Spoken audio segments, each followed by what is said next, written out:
I didn't start this war. I built a fence. That's it. But when the HOA sent their fake security boys to cut my wire and then tried to steal my land, I answered with 8,000 volts of legal Texas electricity. They thought they could drag me to court. By the end, they were the ones begging for mercy.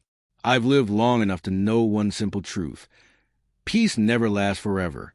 Not out here. Not on land that remembers more than you do. My name's Clay Banner, and this stretch of sunburned Texas dirt, every rock, every cedar stump, every post hole, has carried the weight of my family since 1931. My granddad carved the first fence line with a borrowed mule and hands that shook from the Great Depression. He didn't have much, but he had grit. He planted cedar posts by lantern light and strung wire tight enough to keep cattle in and thieves out. My father inherited more drought than profit. He fought cattle sickness, windstorms, and a tornado that tore half the barn roof clean off, but somehow left the old windmill spinning like nothing had happened. Now it's my turn. 120 acres. Just wide enough to breathe in.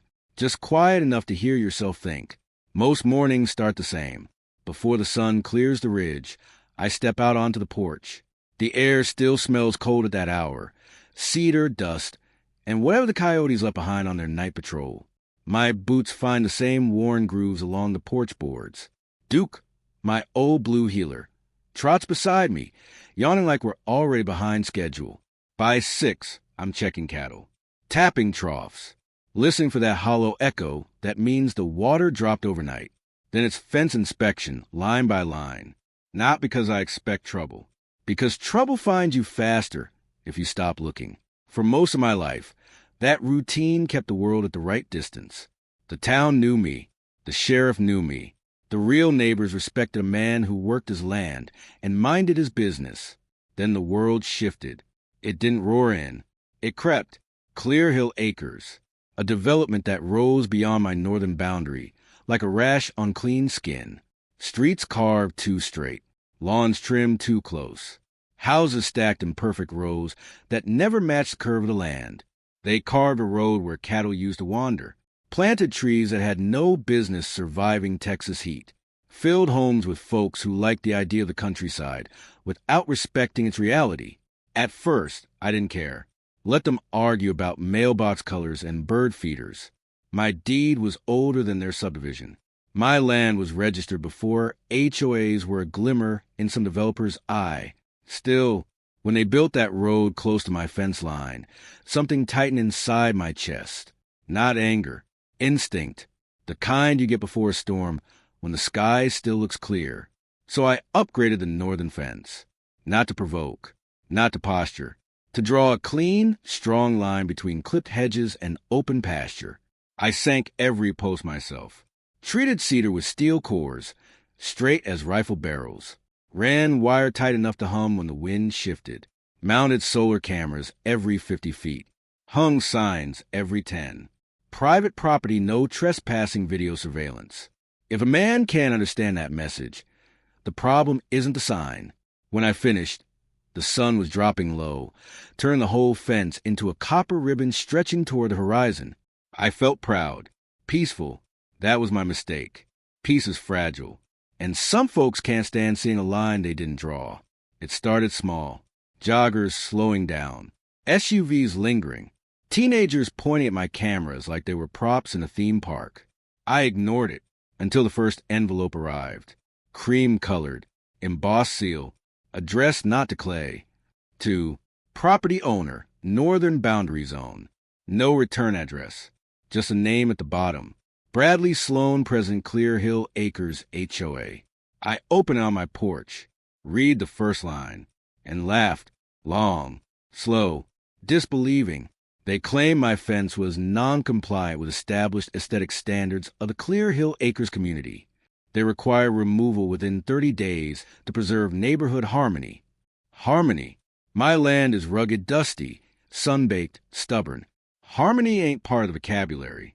I folded the letter, set it on the kitchen table, and went on with my day. Mistake. 2 weeks later, another envelope.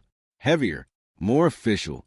Inside, formal notice of continued violation, claims of public safety concerns, threats of escalation, and tucked in the back, a blurry satellite image with a thick red outline drawn around the northern edge of my property, like it belonged to them.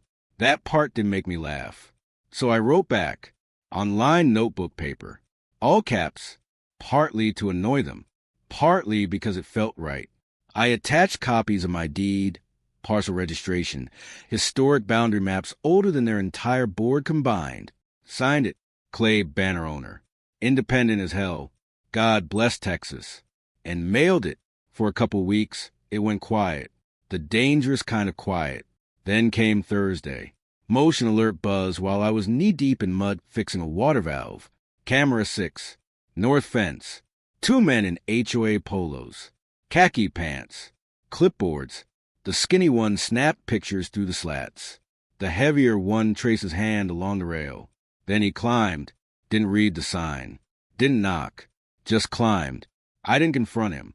Granddad taught me better. Never confront a fool before you collect your evidence. I saved the video. Tagged it. Locked it away. A few days later, I found the cut wire. Clean. Bolt cutter smooth. Not weather. Not accident. Intent. Scroll back through footage. There he was. Same polo. Crouching. Cutting. That was the moment to stop being paperwork. That evening I called Officer Judson. He rolled up the driveway 20 minutes later. Watched the footage. Whistled low. Criminal trespass, he said. Property damage, too. He adjusted his hat and looked toward the new houses. These HOA folks, they forget where pavement ends. He wasn't wrong. Then came the night. 12:47 a.m. Motion alert. Camera 6. Infrared. A hooded figure creeping along the fence. Bolt cutters in hand. Same build. Same walk. Different clothes. Fools don't get smarter at midnight. They get bolder. He lined up the cutters. Snap. But what he didn't know, I'd replace that section with a dummy wire rigged to a non-harmful die pack. He leaned through. Pop. Neon orange exploded across his hoodie and face. He stumbled backward, cursing loud enough for the mic to catch half of it. Hell, he tricked us. I saved that audio. That line would matter later.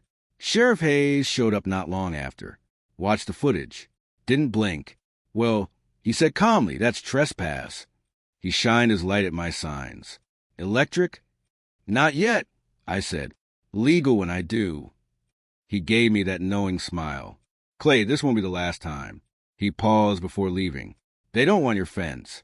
They want your land. That's when it clicked. This wasn't about aesthetics. This was acquisition. Next morning, Bradley Sloan showed up. Pressed slacks, leather folio, smile sharp as glass. He offered $50,000 for 30 or 40 feet of my northern strip.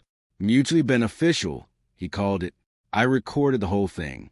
When I asked what happens if I say no, he said, well, the association may continue filing safety claims, environmental concerns. These things can drag out. Threat, wrapped in polite language. I stepped closer. You threatening me, Bradley? He forced a laugh, just offering solutions. It's a get off my land, I said. He left stiff and angry. That audio went straight into a lock folder, because now I knew they'd drawn a red line on a satellite map. They'd cut my fence. They'd tried to buy me cheap. And when that failed, they'd escalate. I didn't start this war, but I sure as hell wasn't going to lose it.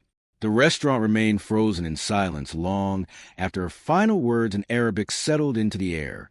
The billionaire did not move. For a man who controlled oil fields, tech empires, and entire skylines, stillness was rare.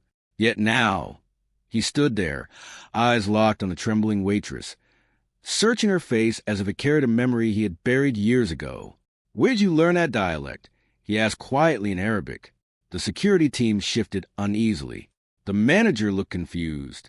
No one else in the room understood what had just happened, but they all felt it. The waitress swallowed. My grandmother, she replied. She was from Basra. Something changed in his expression.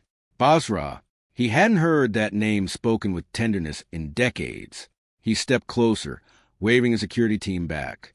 For the first time that evening, he wasn't the furious billionaire who had just bought a mortgage out of spite. He was a man listening.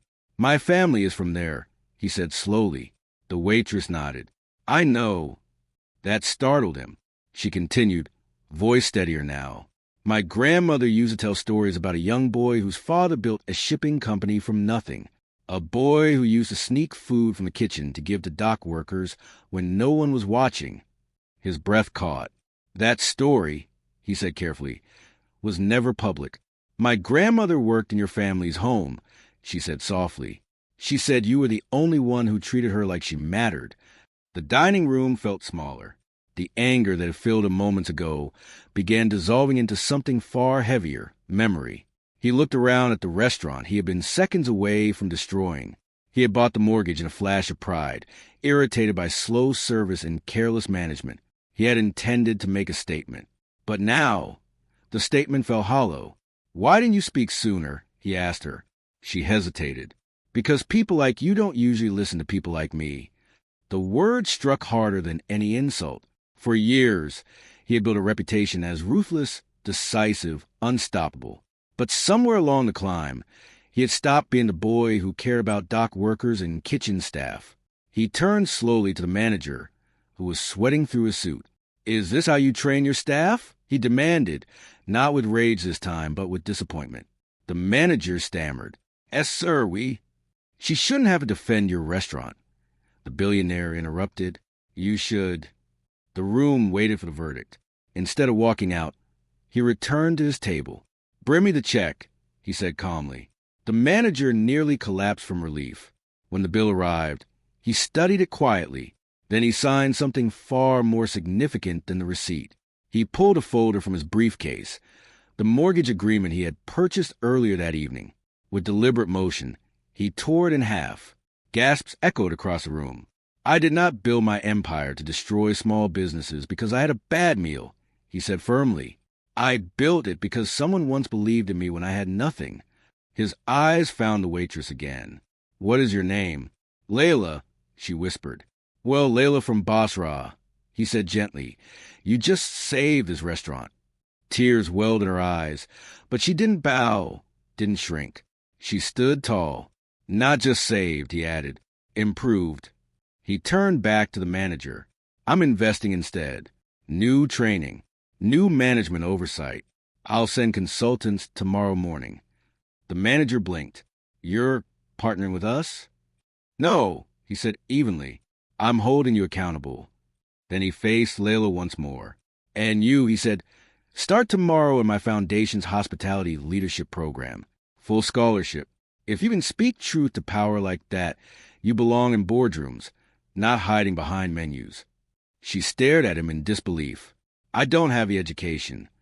You have courage, he replied. Education can be arranged. The entire dining room erupted into applause, but he raised a hand to quiet them. Do not clap for me, he said. Clap for the woman who reminded me who I used to be. And they did. As he finally walked toward the exit again, the atmosphere was no longer tense. It was electric. Right before stepping out, he paused. Without turning around, he spoke one last sentence in Arabic. Never let anyone convince you your voice is small. Layla pressed her hand over her heart. Outside, the night air felt different. His security team followed silently, but they sensed it too. Something had shifted, not in the business world, but in him. For the first time in years, the billionaire wasn't thinking about acquisitions, headlines, or power. He was thinking about Basra, about his father, about a kitchen worker who once told bedtime stories about kindness, and about a young waitress brave enough to speak when everyone else stayed silent. Sometimes power walks out the door, but sometimes it listens.